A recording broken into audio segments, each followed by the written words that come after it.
Bugun sizlarga limfa tizimi haqida ma'lumot bermoqchiman. Odam tanasida qon aylanish sistemasidan tashqari limfa aylanish sistemasi ham mavjud.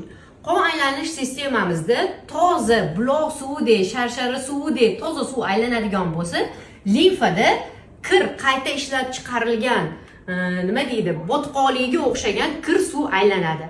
Shuning uchun har doim limfalarni tozalab turishimiz zarur bo'ladi.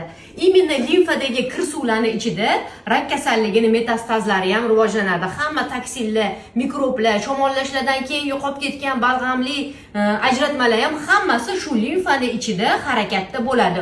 Uni tozalab turish odamning sog'lig'i uchun juda ham zarur. Limfada saqlanib qolgan kir suvlarni limfodrenajniy massaj orqali tozalasa bo'ladi. Bu juda ham sog'liq uchun foydali.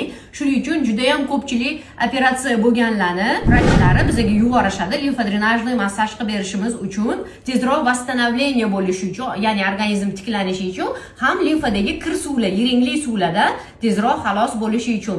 Men sizlarga limfodrenajniy massajlarimizni tavsiya etaman va yana keyingi postimda sizlarga limfodrenajniy usulni o'zingizlar uy sharoitida qanaqa qilib limfalaringlarni tozalashlaringlarni yo'lini o'rgataman. Buning uchun sizlar shu videoyimda aktiv bo'linglar, saqlab qo'yinglar va agar podpisatsiya qilmagan bo'lsanglar, podpisatsiya qilib olinglar. Chunki keyingi videoyimda juda ham foydali ma'lumot beraman va do'stlaringizga ham yuborib, aktivni oshirib bersanglar, men sizlarga uy sharoitida imенно o'sha tanadagi kir suvlarni, balg'amli suvlarni, rak kasalligining metastaziga sabab bo'luvchi, tanani ishiruvchi, atyoq qiluvchi kir suvlarni haydashni yo'lini o'rgataman.